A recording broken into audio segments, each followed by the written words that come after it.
Nightmare easily defeats his final opponent in the semifinals, eliminating the role-playing samurai while continuing his no-hit record. What's even more impressive is that he's only a middle schooler. The Interverse isn't just a VR game or platform, it's an entire digital universe where a person's wildest fantasies can be realized.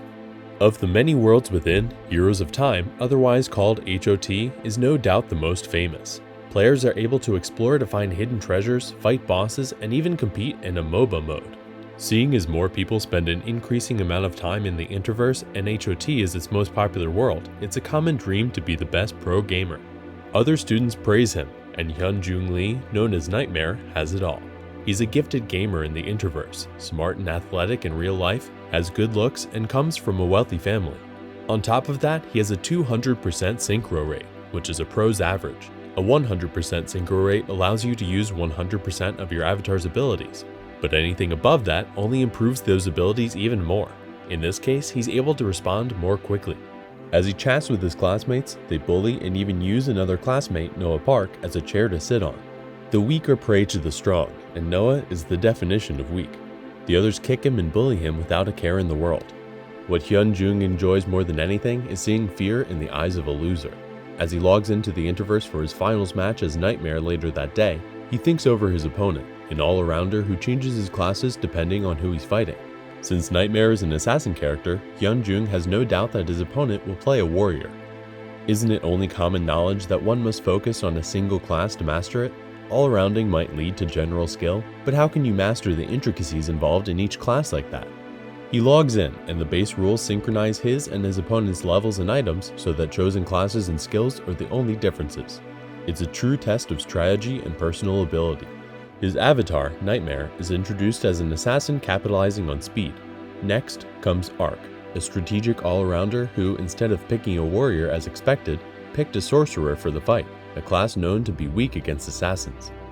Asked for his reason, Ark says he just thought it would be more interesting to use a sorcerer against a low-skill assassin. Of course, this enrages Nightmare. The timer for the match starts, and Ark introduces himself as another middle schooler. A classic assassin-sorcerer fight starts, and Ark uses spells from a distance while Nightmare closes in. Nightmare uses his skill Attack from Behind and instantly appears behind Ark's back. Before he can deliver the final blow, he explodes as he runs into a magic trap Ark left behind. It's like Nightmare is playing checkers and Ark is playing 4D chess.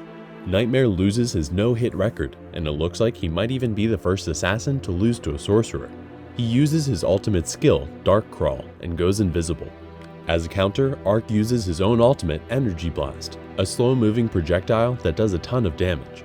How could a slow-moving skill hit the invisible and fast-moving assassin though? Nightmare's synchro rate rapidly rises to 200% and even breaks over his limit to 210. With a high enough synchro rate, time itself seems to come to a standstill.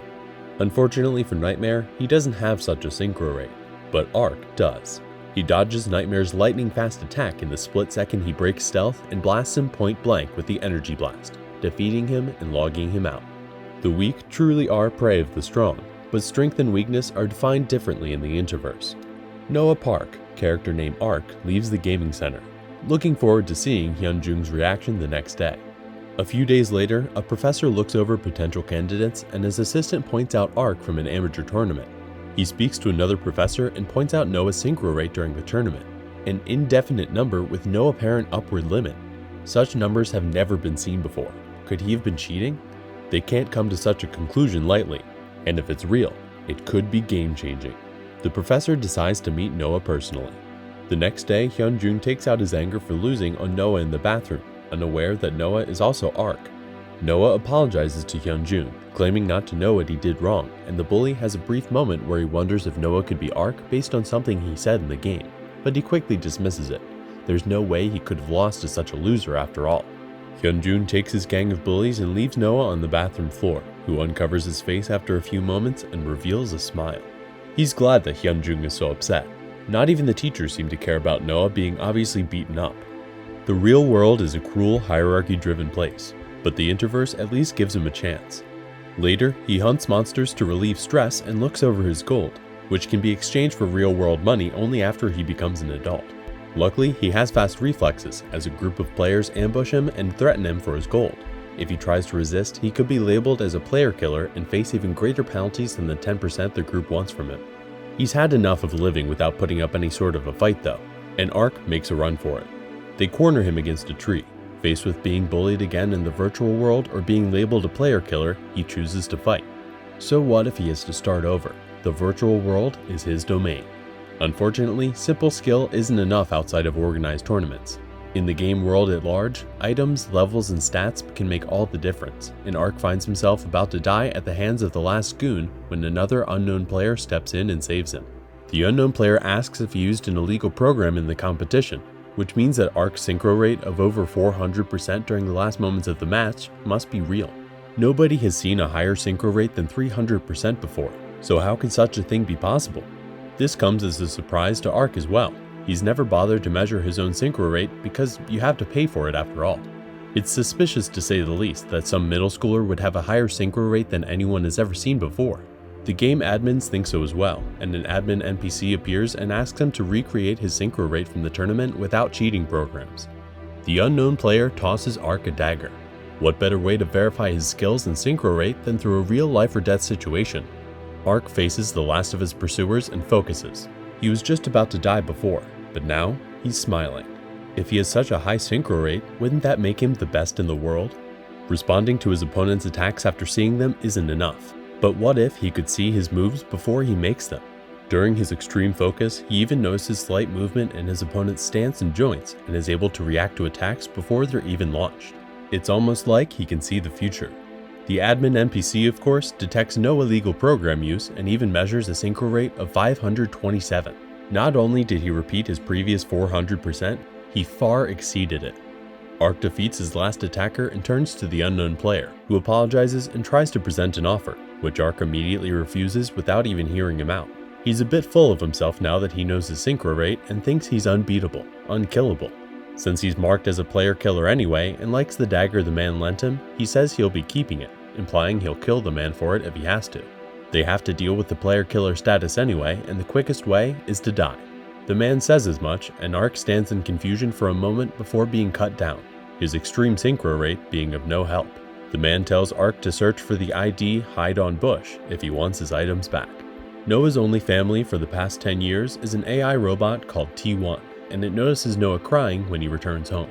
Despite all of the bullying he's received over the years, he's never cried before. The robot berates him for spending his allowance to visit a VR room and even losing all of the gold he'd been saving for when he became an adult. They can't even pay their electricity bill, but he's losing everything in a game? It's irresponsible to say the least. If Noah wants his stuff back, the only way forward is to find Hide on Bush. Later in the game, he manages to find Hide on Bush and commences with the mystic art of begging that T1 taught him, humiliating himself as he begs for his items. Hide on Bush, the man he met earlier when fighting the player killers, agrees to give him his items back under the condition they sign a game contract to exchange a few questions and tell each other the truth. Noah immediately lies when he's asked if he's a middle school student, and we see that the game can detect lies due to how interconnected you have to be in VR. Over the course of their question exchange, Hide on Bush reveals he's a professor who wants to recruit Noah for his team at the prestigious Sun Kyung Academy. Each professor creates a team, coaches them, and competes with the others to represent the academy. It's a long, hard process that requires you to trample over others to survive, but Noah thinks he has what it takes. There are 3 months until the entrance exam, and the professor is determined to get Noah into competitive shape by then. When he heads to the designated meeting point for training within the game, he meets a girl with animal ears, Carrie, who's there as the other recommended student. Before he can even properly introduce himself to her, she launches herself at him barehanded and attacks. He should be a good opponent due to his high synchro rate. Despite her attacks, Noah seems to be showing no signs of pain. Carrie wonders why that is until she learns that he has his pain reception set to 1%, where the max is 20. Higher pain perception usually increases synchro rate, so just how lucky is he to have a record-breaking synchro rate with such a cowardly low pain setting? Meanwhile, the professor talks with his assistant about Noah and how he set Carrie to battle him. The kid might have a high synchro rate, but that's only an advantage that can't be used to its full extent without the proper skills.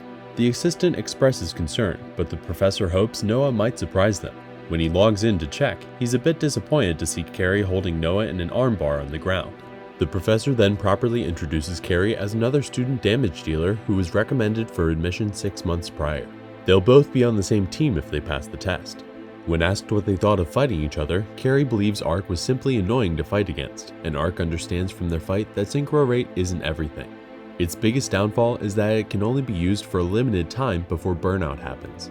Becoming a pro gamer in the Interverse means always learning and trying to become stronger in every way, from studying real-life martial arts to improving gaming skills to meditating for mental strength.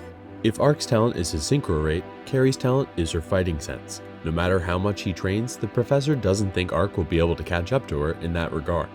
Still though, they can work with what he's good at, and he can catch up to her in that way. As a professor of a prestigious academy, Haidon Bush offers to talk to Noah's school so that he can stop attending and just focus on training for the 3 months before the academy entrance exam. It would be like a dream to him to be able to just train in the game and not have to worry about bullies at school. Before he accepts though, he's determined to do one last thing. After school, Noah confronts Hyunjung, his primary bully, and reveals that he's actually Arc, before challenging him to a real-life fight.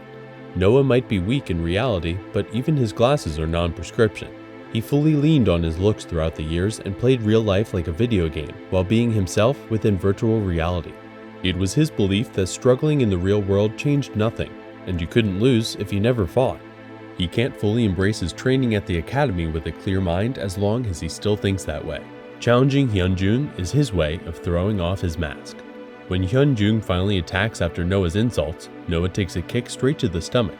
He tries to counter with punches of his own, but he hasn't ever fought in real life before. His punches are weak and without form, not at all the way he imagined himself fighting. Hyunjung knocks Noah down with a punch and mercilessly beats him until he steps away, afraid he might kill the kid if he does more. Noah stands again on shaky legs and stumbles toward him, accidentally dodging a punch when his leg gives out. It was a good effort, but he always knew he could never beat Hyunjung in the real world. Can't he rest now? His consciousness fades, but he pulls himself back at the last second and regains his footing. He is Arc, and Arc wants to be the ace of the professor's team. Arc wouldn't close his eyes and accept defeat, so neither will Noah. He swings his fist, fully leaning into the blow with his stumble, and makes contact with Hyunjung's face as he knocks him out in one good hit. It's his first real victory outside of VR. T1 expresses concern when he sees Noah return home severely bruised and hurt, but Noah waves it off as falling down the stairs. Plus, if the robot's that worried, he should see what the stairs look like. Fully finished with saying his farewells to his old life, Noah meets Haidon Bush as Arc within a VR inn. The professor goes over the format of the games. There are 10 professors, each in charge of coaching a team for the school tournament, as each team is composed of 5 to 10 members of the student body. Due to complex politics that arose over the years, this system was manipulated to the point where there was a clear problem, until the school introduced the recommended applicant system, which allows professors to recommend 2 students per year for admission. In this case, Arc and Carrie.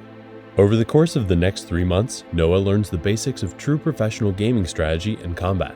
Every day he listens to lectures on strategy, trains himself in the real world, levels and grinds in the game, and spars with Carrie for 2 hours a day without being allowed to boost his synchro rate. 3 months fly by, and Noah finds himself packing under T1's watchful cameras. Finally, he runs to make it to the train, and T1 speaks with a portrait of Noah's family, telling his parents that their son has finally found his dream. The beautiful SK Academy greets Noah at the end of his train ride. The professor's assistant greets him and takes him to the hotel reserved for applicants from out of town, introducing himself as Ta Kin, or Comet Man from the game, the streamer who broadcasted Arc's initial tournament against Nightmare. The first thing Noah does with his free time is log into the Interverse to see the Academy's Mirror World, a virtual copy of the city that can only be visited by entering VR within the city. Once he enters, he looks for the statue of the greatest gamer of all time, a legend who disappeared and never revealed his real-life identity. Faker. He comes across Carrie at the statue and they both pray for good luck. He quickly departs for SK Academy but stops when Carrie says he'll never be able to get in. Sure, he might have lost every single time when they fought during training, but he can't just let such a thing go. She's supposed to be his teammate, so how could she say such a thing? They fight briefly, and he even manages to land a hit on her until she explains herself. He literally can't enter the academy from Mirror World. She wasn't talking about him being able to enter through the tournament. Of course, she would never tell her teammate that he was going to lose. In fact, she even tells him he better win and offers to go get food with him in the real world. He logs out to meet her and is a bit nervous. Due to her insane strength and physical capabilities in-game, he always imagined her as a super muscular, scary woman. But the girl who greets him is nothing like that. As it's their first real-life meeting, she introduces herself with her real name, Sia Lee. As promised, they go out for food, and Noah learns that she's from F City, the city with the world's highest crime rate. She was also scouted by the professor after she met him in the arena and was unable to land a single hit. Clearly their professor is very skilled, but his hide-on-bush username doesn't reveal any information, and neither of them has met the professor in real life. Later, the professor, whose name is shown to be Professor Lee, is called to a meeting with his other professors at the academy. Before long, the chancellor enters the room and introduces the test for the year, a battle royale where students can gather better items and skills over the course of the game, and the last one standing wins.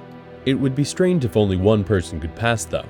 Instead, players will be ranked based on a kill-death-assist ratio, survival ranking, and overall performance. Though before that, they sort all 20 candidates based on their profiles and training videos into S, A, B, C, and D ranks. The single S rank will get an advantage in the battle royale, and everything discussed amongst the professors is to be kept a secret from the candidates.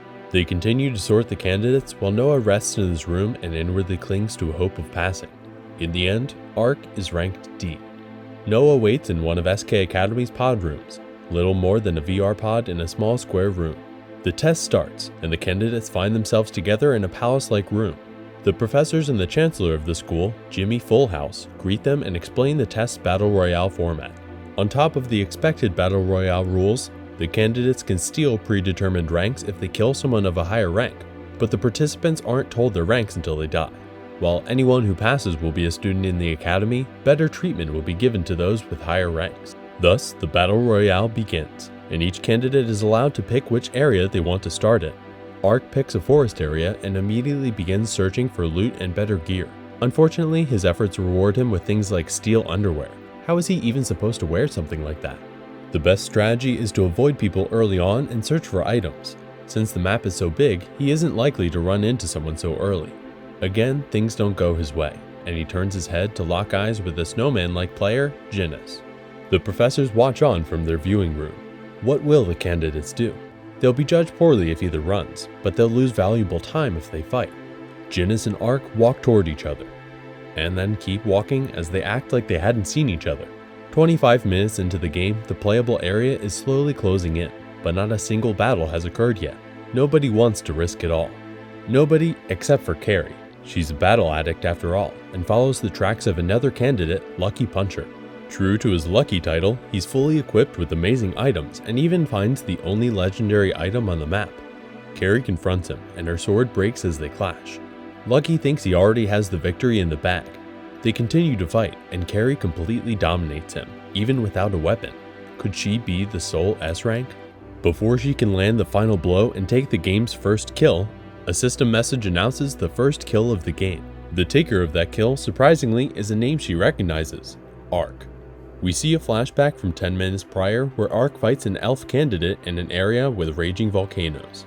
As it turns out, Ark ended up there with no items after trying to get as much distance as he could between Jinnis and himself. Finally, he manages to find a sword and shield in a chest, and the shield even has a rare effect that allows him to counter and stun an attacker. His new items in hand, he goes in search of someone to fight and shortly comes across an elf sleeping with his head in a chest. The elf casually wakes up when Ark speaks and begins to draw his weapons. They are there to fight after all. How difficult could it be to defeat a guy sleeping mid-test? Ark swings his sword for the kill, but the elf unsheathes a small part of his sword and blocks, not even the slightest bit tense. The candidate, Han, was ranked D by the faculty, but that was just because of his laziness, not his skills. The two fight, and Han senses something off about Ark's rhythm. The professors talk as their candidates battle. Ark might have an unheard of synchro-rate, but Han's synchro-rate manifests in the ability to hear his opponent's body rhythms, allowing him to react faster than should be possible. Much to everyone's surprise, Ark blocks every single one of Han's attacks before Han uses a smoke bomb to turn the battle in his favor. Since he fights based on hearing anyway, he has no problem attacking Ark in the smoke. As the Chancellor watches the fight, he realizes Ark and Han should be both at least A rank, not D rank. It's too late though, and Ark fully utilizes his synchro-rate, risking burnout as he reacts to Han's attack through the smoke and stuns him with the shield before killing him off. With that, he gets the first kill and sees Han's rank. Han was a strong opponent, or so he thinks until he sees he was D rank in the death announcement. When the death announcement reveals the ranks to everyone, Carrie gets excited and goes searching for the S rank while Ark feels dejected. Elsewhere, King, the S rank candidate, faces an ambush from 3 other candidates and soundly defeats them. He has everything, be it looks, talent, synchro-rate, or luck. He even has the ego to match and doesn't believe anyone will ever beat him. By now, only 3 other candidates remain who could possibly face King: Ark, Carrie, and Joe, a candidate with a beak-like mask. It's 50 minutes in and there are 5 total players left. By now, Ark is fully recovered from his synchro boost, and he watches from a hiding place with 4 minutes until the map area closes in as King defeats Joe, an A rank, and even notices Ark watching. Instead of biding his time and trying to survive, Ark gathers up the courage to confront King. There are 2 minutes and 30 seconds left, and King announces he'll finish off Ark in 20 seconds. The exchange blows, and Ark is mercilessly overwhelmed, while King counts 20 seconds off. He manages to set off the counter stun, which King removes with an item. The 20 seconds King originally estimated end, and he's proven wrong. Most might brush it off, but how could he, the S rank, possibly be wrong? He starts to think that either the Academy or he himself made a mistake, but how could he, the great King, make a mistake? He's lived his life as the golden child and gotten everything he wanted. He has perfect natural-born skills and even won a boxing tournament with only 3 months of training. His father had him join SK Academy in hopes that there could finally be someone to challenge his son. His only weakness might be that his ego is so high that he overreacts harshly to any hiccup in his plan. He knocks away Ark's weapon and lifts him up by the throat, remarking that even a loser could get lucky once. He's not that much different from the bullies Ark had to deal with throughout his entire life, and the cold, demeaning look in King's eyes awakens something within Ark. A desire to wipe that look from King's face. It might cost him everything, but he abandons trying to maintain his synchro rate at a steady balance as the professor taught him. Instead, he takes it over the max, further than ever before. Elsewhere, Carrie defeats the other candidate, leaving only her, Ark, and King in the test. She waits in the last safe zone for whoever emerges as the victor of the fight. Ark's synchro rate continues to skyrocket, 500, 600, 700% without limit. His in-game eyes even begin to glow, and King takes a slash to the throat. Ark can feel everything. It's like he's part of the interverse itself. Every variable, every movement, every slight gust of air blazed through his mind at lightning speed. He can even feel King's emotions, something that shouldn't be possible.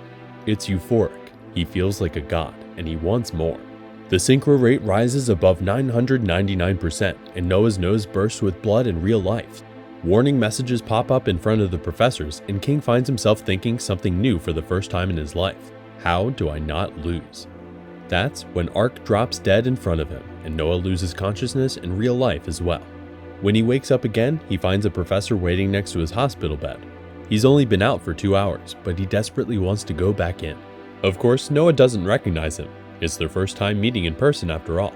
The man introduces himself as Professor Lee and informs Noah that Carrie won by default. King was unable to escape the area before it was deleted due to all of the time spent fighting Ark. After Ark was removed from the game, King had the opportunity to try to escape, but ended up just standing there, unable to understand how a D rank was able to make him worry about losing for the first time in his life. Professor Lee congratulates Noah for passing the test, but leaves him with a warning that he's not allowed to use his synchro boost anymore. A month passes while Noah attends the last of his school. His past bully, Hyunjun, gets accepted to SK Academy as well, but Noah waves his own acceptance message in his face. Not only was he accepted, he was accepted into the Special Pro Gamer program. According to the Academy rules, every student must live in the campus dorms, and students aren't allowed to bring their personal robots to school. This means he'll be saying his goodbyes to T1 and parting with him for the next few years. He cries as he remembers all he's been through with T1, his only family. When he gives the robot a hug, T1 falls limp and reveals himself on Noah's phone. He's had the robot for 10 years and never bothered to read the manual that states T1 can switch to any electronic device so long as it has the space to store his files. Noah finally arrives at the SK Academy dorms, where he's told all of the students will be referred to by their interverse names instead of their real names, and that everything will be decided on rankings from bronze, silver, gold, platinum, diamond, and challenger, including where students stay. Since Carrie was named the winner of the test, she automatically receives a challenger rank with King, who ignores her greeting and directly approaches Ark to openly state he'll beat him in their next encounter. Ark enters his dorm room and soon meets his roommate, one of the other D-rankers that he already met in the test. Han. Just like that, he makes a friend at school for the first time in his life. After settling in, he and Carrie are taken to meet with Professor Lee and the rest of the school team they will be on, called the Unkillable Demon Kings, or UDK. According to Professor Lee, the best way to make introductions is to have Carrie and Ark do a 2v2 against Force and Needless, two other members of the team, while Janie, their last team member, spectates. Instead of directly fighting, they find themselves on a virtual soccer field. They'll be playing an enhanced 2v2 version of soccer where the ball freezes them if it hits them anywhere other than the legs, and where power-ups can be found throughout the arena. The first team to score 5 points wins. While Force debates going easy on the noobs, the game starts and Carrie leaps up and kicks the ball at his goal before anyone else can react. It would be the first point of the game, but Needless reacts and leaps at a nearby power-up, activating a goalkeeper that blocks the ball. This showcases what makes Needless special, his complete game awareness combined with near-instant calculations. Force goes next and completely outplays Ark. He plays a lot of soccer in real life anyway, so he has an advantage in a soccer-based game. Maybe Ark could win with Synchro Boost, but the professor shakes his head at Ark's glance. He still isn't allowed to use it and has to build a stronger foundation first. 4 goals are made against Ark and Carrie one after the other, and right when Ark finally decides to use his Synchro Boost anyway because he has no chance otherwise, the professor calls the game. He and Carrie were beaten so thoroughly that he imagines UDK must be a top-tier team in the academy. Unfortunately, Force, the team captain, proudly declares that they made 10th place last year, out of 10 teams. If Ark can't use his Synchro Boost, he needs to find something else he's good at instead. It's not only that he needs strong foundations, his Synchro Boost actively hurt him during the test, and the professor needs to be sure that he can control it before he uses it again. While Ark and Carrie undergo their physical fitness tests in gym class, the other members of UDK talk about their reactions. It wasn't due to lack of skill that they finished last place the previous year. Rather, we're shown that there was another unavoidable reason. Needless recalls the dejected looks on Carrie and Ark's faces and wonders if they should just look for other teammates. Afterward, Janie walks through campus and overhears Carrie being approached by Matthew from another team in school, the Elemental Vipers. He tries to convince her to join them, and she asks how much he's willing to offer. Instead of a few $1,000s like Matthew was expecting, Carrie thinks for a moment and demands $10 million before she'll even consider the offer.